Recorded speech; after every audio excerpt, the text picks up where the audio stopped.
We are going to read the Word of God in the book of Bible. Okay. Can you read the Word of God in the book of Bible? That is Isaiah. Isaiah chapter 55, verses 6 to 7. Isaiah chapter 55, verse 6 to 7. Seek the Lord while he may be found. Call on him while he is near. Let the wicked forsake their ways, and the unrighteous their thoughts. Let them turn to the Lord. Let them turn to the Lord, and he will have mercy on them, and to our God, for he will freely pardon. Praise the name of Jesus Christ. The Word of God is speaking about how God forgive his people freely, and he is ready to forgive his people freely. And if I repeat this Isaiah chapter 55, if I repeat from verse 6, is saying, seek the Lord while he may be found. That we may seek the Lord, because he is ready to be found by those who are seeking him. Call on him while he is near. He is very near to his people. Those who call upon the name of God, God is very near to them, and God is ready to listen them. Verse 7 is saying, let the wicked forsake their ways, and the unrighteous their thoughts. Let the wicked forget their ways, and the unrighteous their thoughts. So it is good for us to sometimes to evaluate ourselves about how righteous we are. We meditate ourselves, and also we evaluate ourselves. How are we faithful in this kingdom of God? Are we faithful to be righteous? Are we faithful even in our thoughts? Are we faithful to meditate what will please God? Are we faithful enough to meditate the thoughts that will please God? The Word of God is in verse 7. That is Isaiah 55, verse 6 to 7. Verse 7 is saying, let the wicked forsake their ways, and the unrighteous their thoughts. Let them turn to the Lord, and he will have mercy on them, and to our God, for he will freely pardon. Our God is ready to forgive his people freely. Freely, he is ready to pardon his people freely, because he gave his son Jesus Christ to die on the cross, so that whoever who believes in him can be forgiven every trespass and every sin. And he is ready to forgive his people freely. There is no any other cause that we will incur. It's only to repent and to walk in the ways of the Lord and to obey him. If you read the book of Bible, Psalms chapter 33, verses 11 to 5, the Word of God, Psalms chapter 33, okay. Psalms chapter 33, verses 11 to 15. Okay.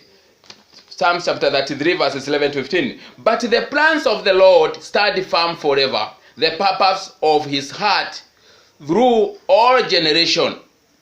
Blessed is the nation whose God is the Lord, the people he chose for his inheritance.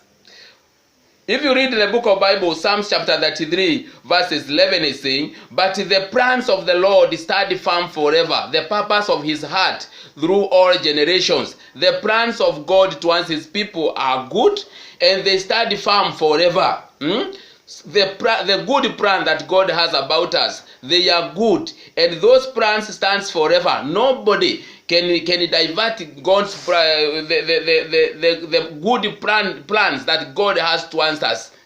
Verse 12 is, blessed is the nation whose God is the Lord, the people he chose for his inheritance.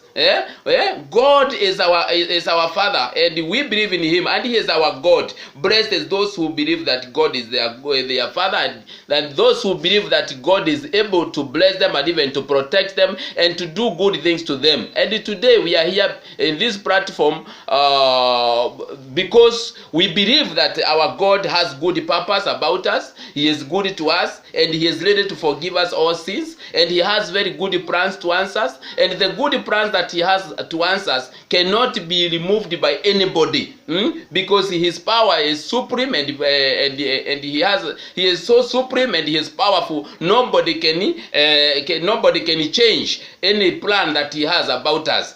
So let us pray, because God has a good plan about us. Let us pray that God may forgive us any sin or any trespass or anything that may hinder the good plans that God has towards us not to be fulfilled. Let us pray. Our Lord, our Father, we thank you, we praise your holy name, we glorify you, Sovereign Father, as it is written, my Sovereign Father, that our Lord, you have good plans towards your people, oh my God, the good plans to do them good, my Father, and no one can change the good plan that you have towards your people. We thank you, we praise your holy name, we glorify you, Lord, in the name of Jesus Christ. As it is also written, my Sovereign Father, that you are there to forgive your people and to pardon their sins freely, my Sovereign Father. Forgive us now any trespass and every sin, my Sovereign Father. Lord, we praise you, we glorify you, because we know that you have very good plan to answer us, my Father. Lord, if there is anything that may hinder the good plan that you have to answer us not to be fulfilled, we pray for repentance. We are repenting from the bottom of our hearts, my Father. We pray for your forgiveness. We thank you, we praise your holy name. Forgive us, my Sovereign Father, that the good plans that you have to answer us, my Father,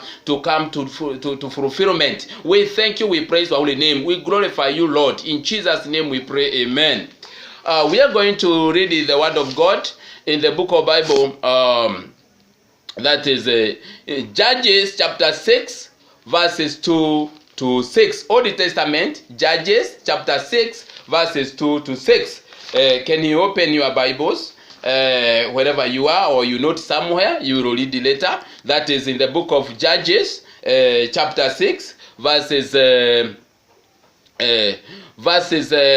2 to 6. And I read, this is the time the children of Israel were so much oppressed by their neighbors, the Midianites and the other neighbors, and they were so much stressed, but God gave the way for them. Let us see what the word of God is saying in the book of Judges chapter 6 verses 2 to 6. Because the power of Midian was so oppressive, the Israelites prepared shelter for themselves in the mountains, clefts, caves, and strongholds. Whenever the Israelites planted their crops, the Midianites, Amalekites, and the other eastern people invaded the country. They camped on the land and ruined the crops all the way to Gaza, and did not spare a living thing for Israel, neither sheep, nor cattle, nor donkeys. They came up with their livestock and their tents like swarms of locusts. It was impossible to count them or their camels. They invaded the land to ravage it. Midians so improvised the Israelites that they cried out to the Lord for help. At this time, the children of Israel were oppressed by their neighbors, the Midianites, and those the children of Israel. They tried their best. They could hide themselves in caves. Others, they could try to hide themselves in the forest or whatever. But still, they were oppressed by Midianites. They were very much oppressed, and because the power of Midianites was against them, and the Midianites by that time they were stronger than them, so they were so much oppressed. And the Bible is saying that even whatever good that they could do, these Midianites could come and destroy. Let me repeat again. This is Judges chapter 6 from verse 2 to 6. Verse 2 is saying, because the power of Midianites was so oppressive, the Israelites prepared shelters for themselves in the mountains, clefts, caves, and strongholds. Because by that time the Midianites were oppressing the children of Israel, and they were powerful than the children of Israel. So the children of Israel could seek to hide themselves in the caves and in the forest and wherever, because their enemies were stronger than them. Today I don't know what is stressing us. What do you see in your personal life, or as a country? What are we worried about? What is this that we see as if it is stronger than what we can? What is this we see that as if it is stronger than what we can manage? What is this that is stressing us? What is this that is depressing us? Praise the name of Jesus Christ. Verses 3 is saying, whenever the Israelites planted their crops, the Midianites, Amalekites, and the other eastern people invaded the country. They camped on the land and ruined the crops all the way to Gaza, and did not spare a living thing for Israel, neither sheep, nor cattle, nor donkeys. This is the time that it was a very bad time for the children of Israel, because their enemies, the Midianites and the Amalekites, they could not spare anything good in that country. They could kill the livestock, and whenever they planted crops, they could destroy those crops. Well, so I don't know what is destroying you or what is destroying our nation, because today we are going to pray that God may now remove anything that is destroying you, or that is destroying our nation, or whatever that is destroying our goodness, whatever that is oppressing us, and whatever that is destroying, whatever that is spoiling the good things that we have, or whatever that is meant to spoil and to ravage and to destroy the good things that we have. Whatever that is planned by the evil one to destroy our businesses, to destroy our children, to destroy our goodness. Praise the name of Jesus Christ. If you read verses 4, the word of God is saying, they camped on the land and ruined the crops all the way to Gaza, and did not spare a living thing for Israel, neither sheep, nor cattle, nor donkey. They came up with their livestock and their tent like swarms of locusts. It was impossible to count them or their camels. They invaded the land to ravage it. Praise the name of Jesus Christ. So they invaded the land to ravage it or to destroy it, and because they were so many, praise the name of Jesus Christ. Might be sometimes we face problems, but these problems, they surround us. They are too many. You find somebody is having a problem of debts. The same person is having problem of sicknesses. The same person is having a problem of joblessness. The same person is having problem of another challenge, another challenge. So I want us to pray today that God may give us victory in whatever that is surrounding us, whatever that is challenging us, whatever that is destroying, whatever that is destroying the goodness that God has given us. Because there, the first word in Isaiah 55 verses 6 to 7 is saying that God has very good plan to answer us.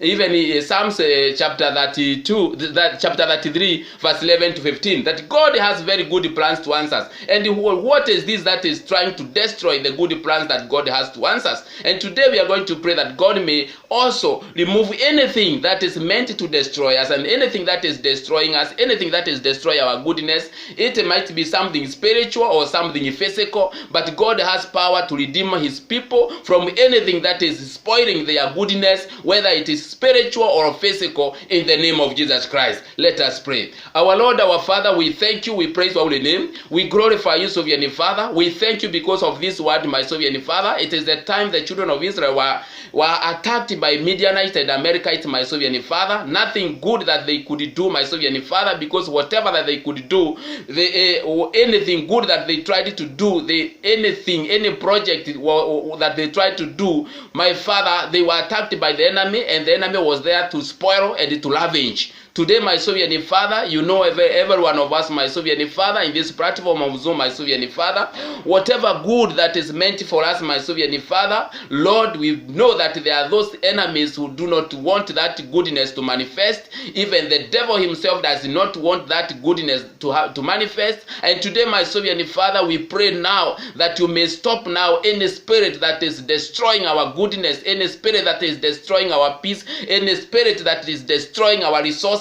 My Lord, may you rebuke any spirit that is destroying the goodness of our children. May you now destroy any spirit that is destroying our peace, oh Lord. We thank you, we praise your holy name. Lord, we glorify you today. Oh Lord, as it is written, my Sovereign Father, that our Lord, these enemies were so many, that our Lord, they overcame the children of Israel. Sometimes, my Father, we are surrounded by many challenges, different challenges. Others are surrounded by different severe challenges. Others are surrounded by sicknesses, diseases, hunger, and even joblessness and poverty and many things. But my Father, you have power to redeem your people from anything that is allowing them, that is ravaging their life. Today, my Savior and Father, Lord, may you stretch your mighty hand now. And my Lord, may you deliver your people from anything that is ravaging their goodness, my Father. Those diseases that are ravaging our health. Today, my Lord, we pray that now you may redeem your people and rebuke those sicknesses in the name of Jesus Christ. Lord, we praise you, we glorify you. Anything bad that is ravaging our goodness, my Father, we pray that you may rebuke, my Father, anything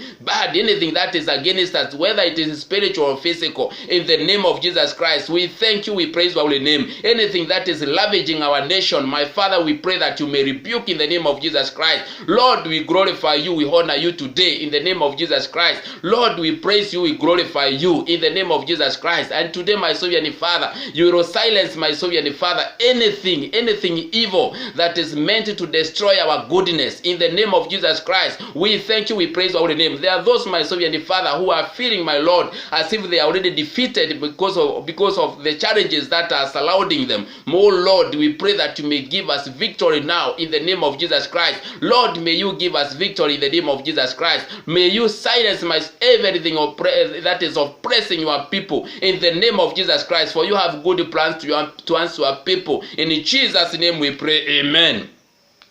I want us to read the word of God in the book of Bible, Song of Solomon, chapter 2. Song of Solomon, chapter 2, verses 15. Song of Solomon, chapter 2, verses 15. Can you open your Bibles wherever you are? Song of Solomon, chapter 2, verses 15. I'm just there in that point of spoiling how those bad things comes in our life and spoil the good things that we have. In the book of Song of Solomon, chapter 2, verse 15, it says, "Catch for us the foxes, the little foxes that ruin the vineyard, our vineyards that are in bloom." Praise the name of Jesus Christ. Catch for us the foxes, the little foxes that ruin the vineyards, our vineyards that are in bloom. That is Song of Songs. In the book of Bible, Song of Songs, chapter 2, verses 15. What is the word telling us? The word is saying about it is a prayer that was made somewhere in the land of Israel, that God to catch now those foxes that are already prepared to destroy the vineyard when the vineyard is in bloom. What is to say this? When the vineyard is in bloom, is now like when when a tree is already in flowering stage, and even if those flowers are destroyed, then there is no fruit. There is no fruit, and that's what the enemy does. Sometimes you work hard, but when now you are almost now to see the returns, that is when now the little foxes come in and destroy everything before you see the harvest, before you see the good fruits.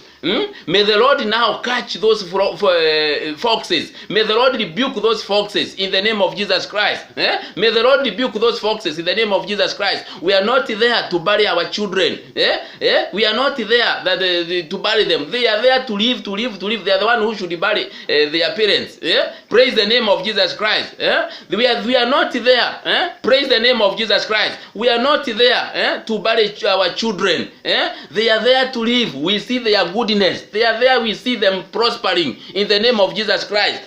But there is this spirit that just it waits for the flowering stage. Now at the flowering stage, it is time it destroys. Shetani yashindwe. Praise the name of Jesus Christ. Let the devil be defeated in the name of Jesus Christ.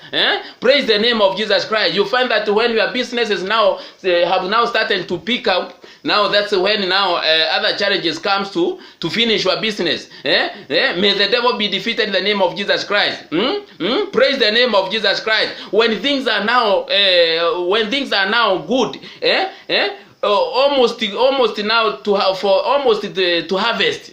That's when this spirit arises. To destroy that you don't harvest, to destroy that you don't see that goodness.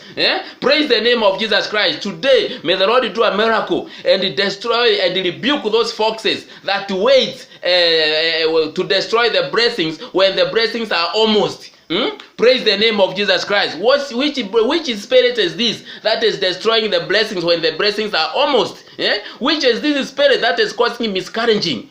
Which is this spirit that is causing our children to drop out of schools, to drop out of their colleges, not to finish their careers? These are the little foxes that the word of God is speaking about. They just wait at the blooming stage. This is the time they attack and destroy, so that you don't harvest. Praise the name of Jesus Christ. We are there to work hard, and we are there to harvest in our blessings. We are there to harvest in the work of our hands. We are there to harvest in every goodness that we deserve in the name of Jesus Christ. Even in marriages, you find that the marriages start so well, then at the time now they start now to peak well. Praise the name of Jesus Christ. The time they start now to pick well, that's when the devil now comes in and ruin the whole marriage. Praise the name of Jesus Christ. It normally happens. Today we are going to pray that the Lord God may rebuke those spirits that are there to destroy the good things that we have before the harvest, because that is what it happens. Praise the name of Jesus Christ. We are not there to die young. We have potential to do many good things. You are not there to die young. Praise the name of Jesus Christ. That potential that you have, you are creating employment now. You are there to be glorified from one level to the other. To continue doing good to people and to God. You are not there to be cut short by this spirit of or that attacks when the good things are seen. Praise the name of Jesus Christ. We are there to remain. Praise the name of Jesus Christ. Anything good that we have is there to remain. Let us pray. Our Lord, our Father, we thank you, we praise your holy name. Lord, we glorify you. As it is written, my Father, in the book of Bible, Song of Songs, chapter 2, verses 15. Let my Father, there are those foxes that wait for the vineyard to produce flowers, that now they may destroy those flowers, that there will be no that there can be no fruit, that there will be no fruits, or there will be no harvest. But today, my Sovereign Father, we claim the full harvest now in the name of Jesus Christ. Where our blessings has been where the evil powers have been destroying our blessings, my Sovereign Father, we pray now for good harvest in the name of Jesus Christ. Lord, we glorify you, we praise you, we honor you in the work of our hands, my Father. Some people have been starting business, and when the businesses peaks, oh Lord, it is the time the devil interferes with those businesses. It's the time that there is a spiritual warfare to finish their business. But my Lord, may you destroy now those spirits that destroy our blessings before we harvest in the name of Jesus Christ. We proclaim now this, my Father, that we may plant and harvest to fullness in the name of Jesus Christ. Even in our children, my Father, anything good that we do to them, my Sovereign Father, let us see the good outcome, the best good outcome in the name of Jesus Christ. Even in their careers, let us see the best outcome in the name of Jesus Christ. Rebuke every spirit that may try to destroy their goodness before they harvest their goodness in the name of Jesus Christ. We thank you, we praise your holy name, we glorify you, Sovereign Father. We rebuke even the spirit of miscarriages, my Sovereign Father. Let your people now, my Sovereign Lord, to have good families, good children, my Father, who will live to be seen, who will be testimony, my Sovereign Father. Lord, we praise you, we glorify you in the name of Jesus Christ. We also rebuke this spirit of divorces and the separations, my Father. Let these marriages to remain in the name of Jesus Christ. We thank you, we praise your holy name. Lord, we glorify you even in our nation. Lord, we pray, my Lord, that you may destroy every spirit that is against the goodness of this nation, my Father, in the name of Jesus Christ. Lord, we praise you, we glorify you. In the name of Jesus Christ we pray, amen. Thank you very much. May the Lord now rebuke those little foxes that destroy the vineyards when the vineyards are in flowering stage. Praise the name of Jesus Christ. They destroy our blessings when our blessings are almost to mature, almost when we are almost to harvest. May the Lord rebuke that in the name of Jesus Christ, that we are there to harvest our harvest in abundance, Praise the name of Jesus Christ. And God is there to guide his people, that they may harvest the harvest that they are waiting, and that we may receive the resources of the work of our hands to fullness. Praise the name of Jesus Christ. May God bless you and bless the work of your hands in the name of Jesus Christ. Let us read the word of God in the book of Bible, 2 Samuel chapter 23, verses 14 to 16.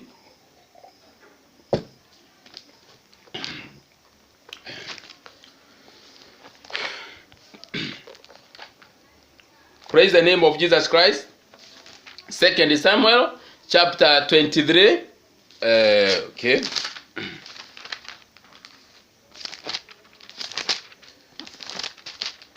Thank you. 2 Samuel chapter 23, verses 14 to 16. And let us read the word of God. Okay, 14 to 16. This is the time that David was chased away from Bethlehem by Philistines. And when he was chased away from Bethlehem by Philistines, wherever he was, he longed to take water from the springs of Bethlehem. But Bethlehem was already occupied by the enemies. But God gave his men breakthrough, and they fetched the water from Bethlehem, even though the enemy had surrounded Bethlehem. Let us read the word of God in the book of 2 Samuel chapter 23, verses 14 to 16. Okay. At that time, David was in a stronghold, and the Philistine garrison was at Bethlehem. David longed for waters, and he said, "Oh, that someone would get me a drink of water from the well near the gate of Bethlehem." So the three mighty warriors broke through the Philistine line, drew water from the well near the gate of Bethlehem, and carried it back to David. But he refused to drink it. Instead, he poured it out before the Lord. For far be it from me, Lord, to do this, he said. Is it not the blood of men who went at the risk of their lives? And David would not drink it. Praise the name of Jesus Christ. Now, at this time, David and his men, they were hiding somewhere, and they had already been chased away. This is King David of Israel in the time that he was reigning in Israel. The Philistine had already occupied Bethlehem. And there, Bethlehem, there was springs of water. And one day, David was longing to take water from those springs. But the springs were surrounded by Philistines. But the word of God is saying that the men of David, they penetrated there at Bethlehem, even if the Bethlehem was surrounded by enemies, and they took and they fetched the water from the springs of Bethlehem, and they took water to King David. Let me read it again, verse 14. At that time, David was in the stronghold, and the Philistine garrison was at Bethlehem. David longed for water, and he said, "Oh, that someone would get me a drink of water from the well near the gate of Bethlehem." So the three men warrior broke through the Philistine line, drew water from the well near the gate at Bethlehem, and carried it back to David. Praise the name of Jesus Christ. Sometimes in our lives, you find that there are things that you are longing to do. There are things that you are longing to do in your life, but sometimes you may see as if it is impossible. Because here, already King David was already chased away by Philistines from Bethlehem, and the Philistines the Philistines had already occupied Bethlehem. So David could not go to Bethlehem freely. What happened? God made a miracle. God made a miracle. He used the three soldiers who are with David, and the three soldiers, they went, and the word of God is saying that they went to Bethlehem. Praise the name of Jesus Christ. And they fetched the water, even though Bethlehem was still occupied by Philistines. but they managed to fetch water, and they took water to King David. So what do I want to say today because of this word? I want to say today that sometimes there are things that you are longing in your life, or you may be longing in your life, but you can see as if to achieve those things or to do those things as if it was so impossible. But I want to tell you today, it is not impossible, because God, if God just give you power to do so, you will do in the name of Jesus Christ. Sometimes you wrong. There are things that you are longing in your heart. You say, for instance, I may get this. For instance, I can see this. For instance, about my children, I can see this. For instance, in my life, I get this. For instance, in my life, I see this. I want to tell you, it is not impossible. Praise the name of Jesus Christ. God has power to give you breakthrough. And now we are going to pray a breakthrough about the things that we have been longing. Because sometimes it might be that there are things that you have been longing. There are that business that you have been longing to do. For so many years, you have been longing to do a certain business. May the Lord give you breakthrough in the name of Jesus. What are you longing to do? Well, for a long time, you have been longing. Today, we are going to pray for a miracle. The things that you have been longing from your heart to do, and you have not done, and you see as if it is also impossible, or you have been trying to do and you have never come to succeed or to success.